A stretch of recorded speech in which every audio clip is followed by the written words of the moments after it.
where you want it to exit. Because when you look at it from back here, it looks real weird. It's gonna look like you're getting like a PAC spine, okay? So I would tuck her first. I'm gonna get down same level, and she's tucked pretty good. So I'm going from outer canthus into the EAM. So straight up really close to the board for me, put your forehead on there, okay? And then what I'm gonna do, because I know in a PA mandible I exit at the junction of the lips, I'm gonna again get about level. I'm gonna move this just a little bit. And line up my crosshair here with like right where her lips are. And now I'm good, so I'm just gonna line up from here.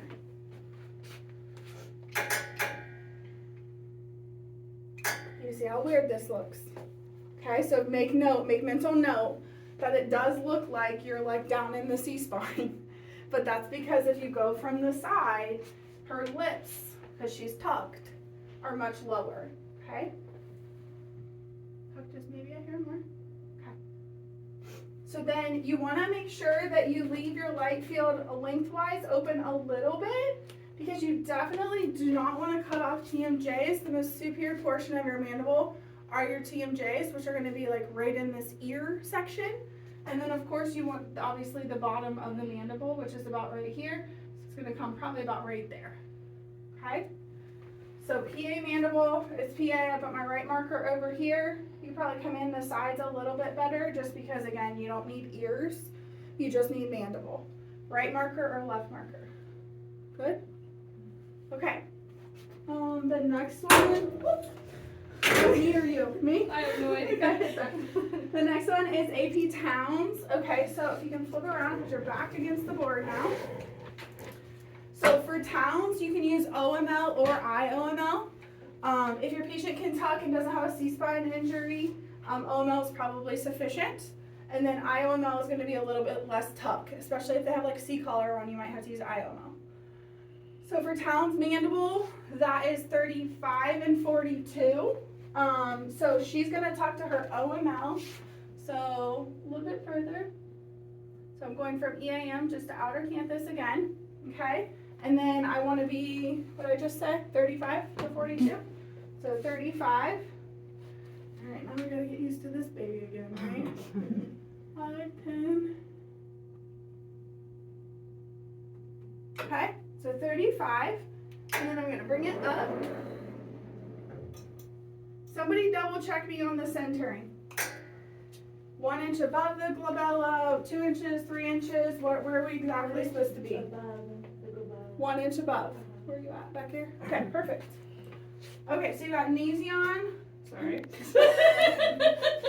Hit it in the face. No, it was just surprised. I was like, I should open my eyes. Okay, we're good. We're good. All right, Go for it. tuck Go for it. me. That's why you say I'm going to touch your face. No, that's fair. I knew it was happening. It still surprised me. I don't know why.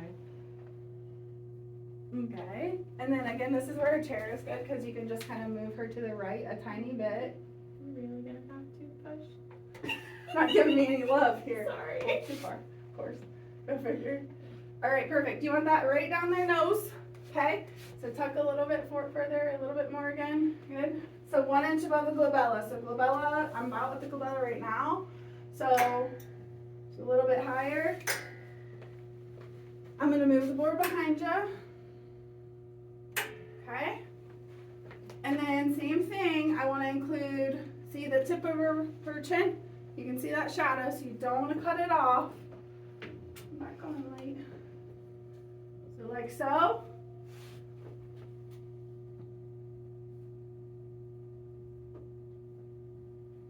And then you want the length for the most part because again, you need to get clear up here to TMJs. And actually it's the most important part of the Towns for the mandible. So you want it to be clear up here to the TMJs, and you're just going to come in on the sides a little bit and line up your lucky left marker. Questions? No? Towns look weird, so definitely get a visual of that. Okay, axiolaterals, you're doing general surveys, I believe? Yeah. Okay, so it says axiolateral affected side general survey. So you're only doing one side? No, both. You are doing both? We are doing Yeah, both sides. both sides. Interesting. Okay. Skull. Okay. And someone has confirmed that? Yeah. Yes, we asked her, she said 1 side for sinus, 2 for skull. Okay. So there's 2 things with axiolateral mandibles. Number 1, you have to get the left side off of the right side. There's 2 ways to do that. Tilt, so this, and angle of your tube. That has to equal 25. Okay? So from straight lateral, you can either tilt her 25 if you think they can do that, and shoot perpendicular. You can tilt her, you know, like maybe 10 and shoot a 15-degree cephalad angle, like whatever you think your patient can do. And when you take the image, you want to pay attention to the shoulder. Sometimes that determines whether you can actually do that or not. Okay? If the light's going over the shoulder because the patient kind of has crunchy shoulders, then you probably are going to need to do some angle and tilt. Okay? So for her, I mean, I think we could probably do it. Just stay here and then take the top of your head and go like this. So she tilts fairly far, okay?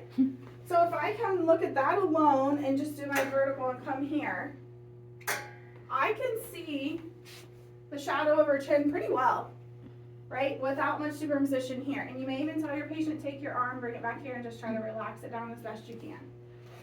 Okay? So I would say I could probably get away with just tilting her, shooting a straight perpendicular center ray based upon what I'm seeing right here. Okay?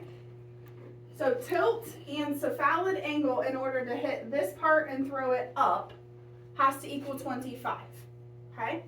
General survey. So the tilt doesn't matter what you're looking at. I don't care if you're looking at Ramus, general survey, body momentum, doesn't matter.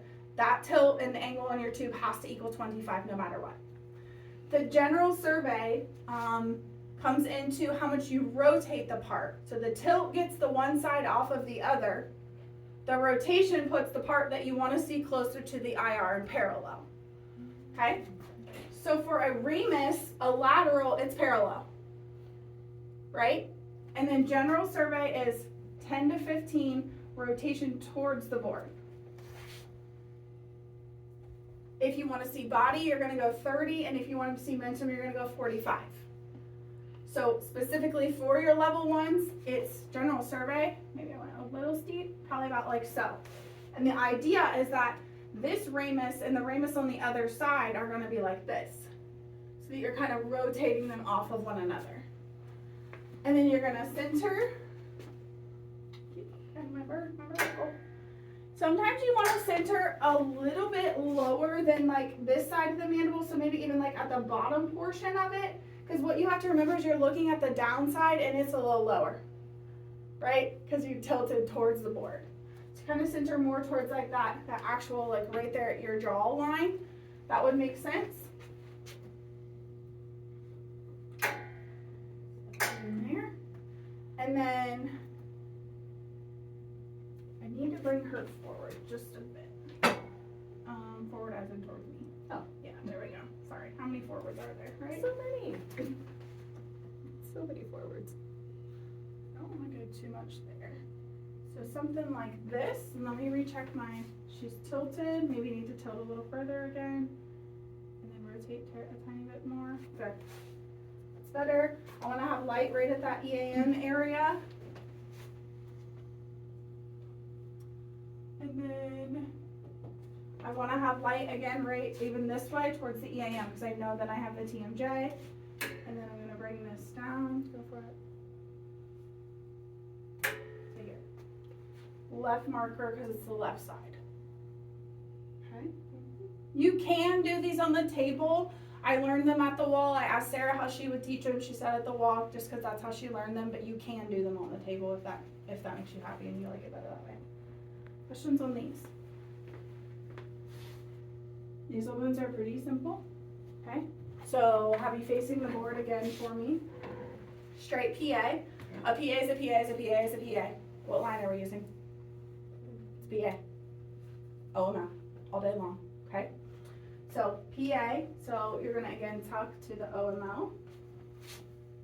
And then again, my personal preference. Line up your Bucky. I'm gonna move it a little bit. Exiting the nasion because I'm looking at nasal bones. Okay, so exiting nasion. So if I get down right here, that's at her nasion. And then I'm just gonna line from there. These are nasal bones. They're really tiny. Purple. I always like to stand behind my patient, especially on the PA, and just make sure they're nice and straight. You're looking at the parietal eminences on their skull because those should be pretty even and not one way or the other. And you could put your marker up there first if you wanted to, just to make sure you know it's there. But essentially you could put your right marker right here or your left arm outside. Straight PA nasal.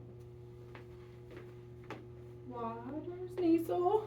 So waters, you're trying to get your head above water, so you're going to be looking up really high. So it's MML, so look up as high as you can, put your chin on the board for me.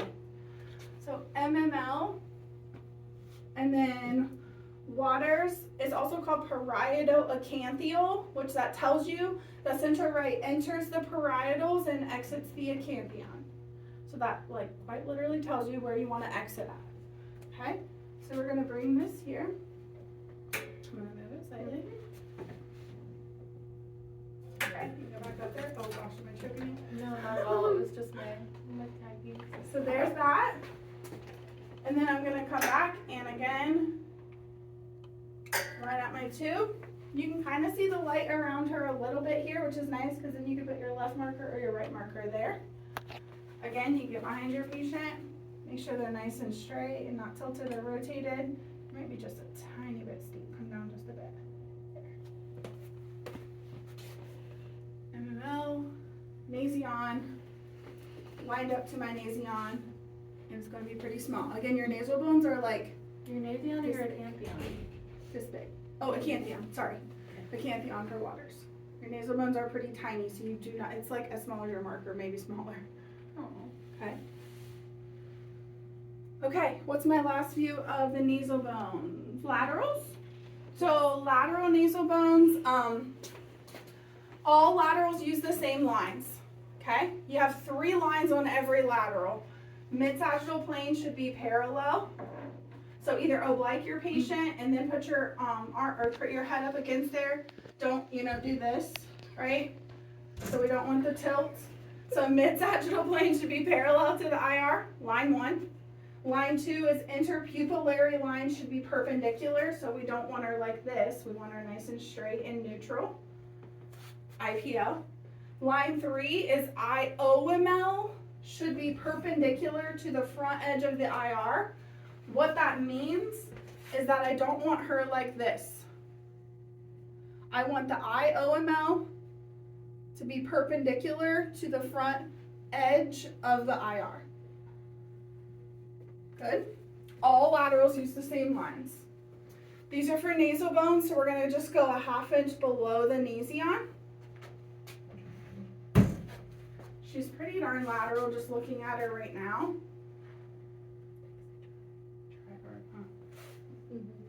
Okay, so then we're going to come down. This you can do your central right first if you want, because you can actually see where the heck you are versus the PAs are just very challenging. Okay, so her nasion is right at the bridge of her nose. You just want to come just barely below it. I'm going to move this a little bit. Go for it. Go for it. Okay, and then I'm going to move you just straight back. You're kind of going to be coming in right at their eye almost, because you want it to penetrate like the bridge of their nose. You don't want to just get like a tangential view of the front of their nose. Okay, and then you would do both sides. That's a left, so I put my left marker right here. Probably column it down even more if you really wanted to, because again, those noses are tiny. And you can see the shadow of her nose on the board, and that's all cartilage. So what we really want are the bones, which are up at the top. Okay. Nobody has done this yet, is that right? That's correct. Okay. So my only question with this one would be, lateral nasal bones don't really need to be done with a grid. So maybe I can send Amanda a question in an email and ask her, because there's a grid in this Bucky and it's not removable. I mean, they're this big. Do you use grids on fingers? No. When you do PA, you need it because you're going through all this, but not when you do the lateral. So the only thing I can see potentially having to do a little bit different would be to, I don't even know, the tube doesn't come out. I was gonna say at clinical, sometimes you can pull this out and just position and basically do it right here. But let me ask her for sure how she wants us to do that. Because we don't need a grid. That would be the only kind of weird thing with the lateral specifically. So let me ask on that one and then I'll have her respond to everybody. Okay, questions? Okay, awesome. I'm gonna go back here and